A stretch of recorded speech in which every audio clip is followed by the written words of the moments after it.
Caroline Murphy is a hurricane child. Being born during a hurricane is unlucky, and 12-year-old Caroline has had her share of bad luck lately. She is hated and bullied by everyone in her small school on St. Thomas of the U.S. Virgin Islands. The spirit only she can see won't stop following her. And, worst of all, Caroline's mother left home one day and never came back. But when a new student named Kalinda arrives, Caroline's luck begins to turn around. Kalinda, a solemn girl from Barbados with a special smile for everyone, becomes Caroline's first and only friend, and the person for whom Caroline has begun to develop a crush. Now Caroline must find the strength to confront her feelings for Kalinda, brave the spirit stalking her through the islands, and face the reason her mother abandoned her. Together, Caroline and Kalinda must set out in a hurricane to find Caroline's missing mother before Caroline loses her forever. For First Chapter Friday, here is a look at Hurricane Child by Kacen Callender. My ma's voice is rough and low. When she speaks to strangers on the telephone, they call her sir. I guess it must be surprising to some people the way her voice sounds because she's so beautiful, just about the prettiest woman you've ever seen, but I think it suits her just fine. I love the way her rough voice vibrates through the air like a beat on a drum. She sings around the house, under her breath, since people say her voice is so ugly all the time. Why you wanna fly, blackbird? That's the song that's stuck in my head now. You ain't ever gonna fly.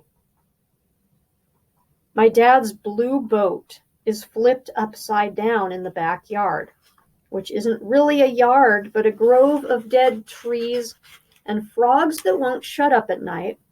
And the mangrove is just close enough to the water, so when it's time to go, I can get out of here with a quickness that will surely inspire the speed of light.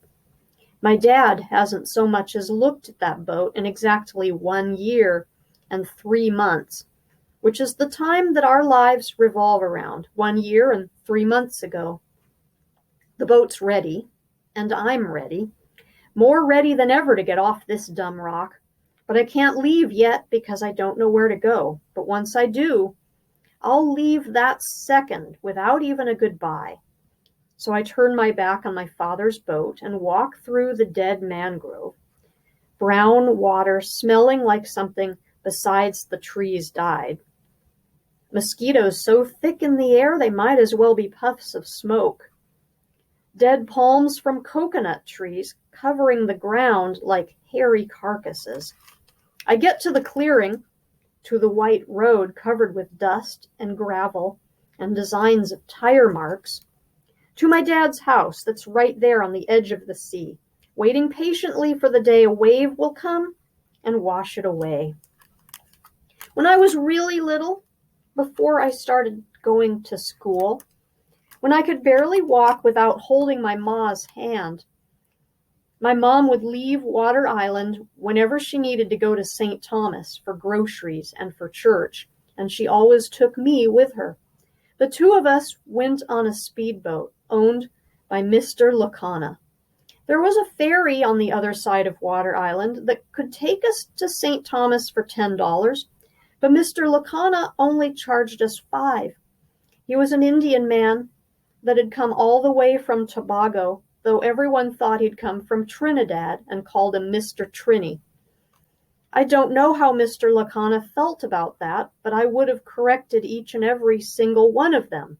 When I told him so, he laughed. To be a child and to be passionate, eh? He said to my mom. I asked him, does that mean adults aren't passionate about anything? My ma told me to hush and to sit quiet. I was too little to be running my mouth. I liked that it was just the three of us, and I liked to look over the side of the speedboat, too. I could see the striped yellow and red paint from the boat's side reflected in the clear water, could see the pink coral and stingray. And one day there was even a fish as big as me. Mr. Lacana said it was a nurse shark, and my mom grabbed me and held me so tight I couldn't breathe, even though Mr. Lacana promised us nurse sharks don't bite. One Sunday morning, a wave bumped Mr. Lacana's boat high into the air, and when it landed again, I fell straight into the water. Since it was Sunday morning, I was wearing a church dress heavy with lace and fake pearls. I fell faster than an anchor, and after I was pulled out again and dragged onto St. Thomas's concrete, I thought about the bubbles that were bigger than my mom's head, the smoky light that made it hard to see if another nurse shark was coming, the coral that scratched my knees, the woman that was standing on the ocean floor. She was black, blacker than black, blacker than even me. Rough hands yanked me out of the water and hit my chest over and over again until I could breathe. "You were under there for over a minute, child," Mr. Lacana said, when I'd opened my eyes. "What was it like?" All I told him was that the water was deeper than I thought it'd be, and he laughed, though my mom didn't think it was funny. She told Mr. Lacana that she wouldn't be using his services anymore, but we ended up on his speedboat again the next week because the ferry to St. Thomas was too expensive.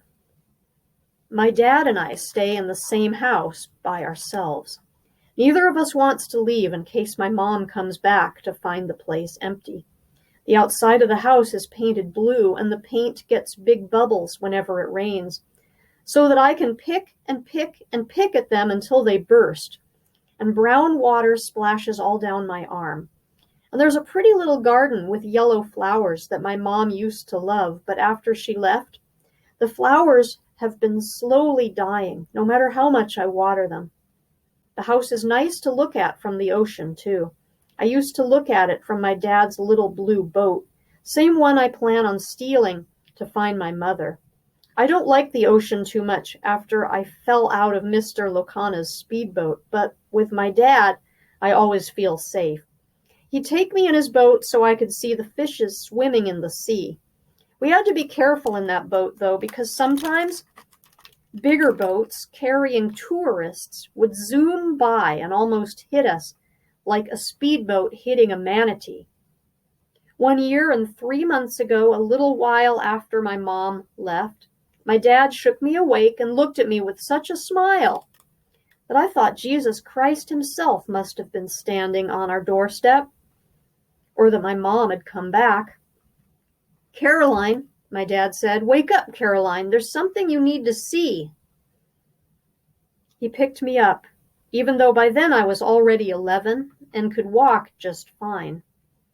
He took me outside. From his arms I could see the glowing lights.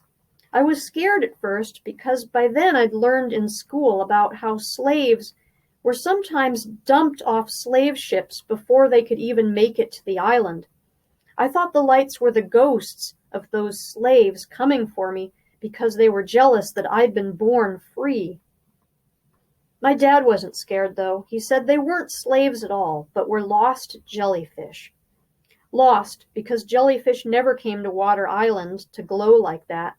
He put me in a small boat and we drifted out onto the water, waves making us go up and down, and all around us, those lights glowed. And it was like the world got confused and turned upside down, and we were floating on the stars, and above our heads were the jellyfish and the sea. "Almost as pretty as heaven," my dad said.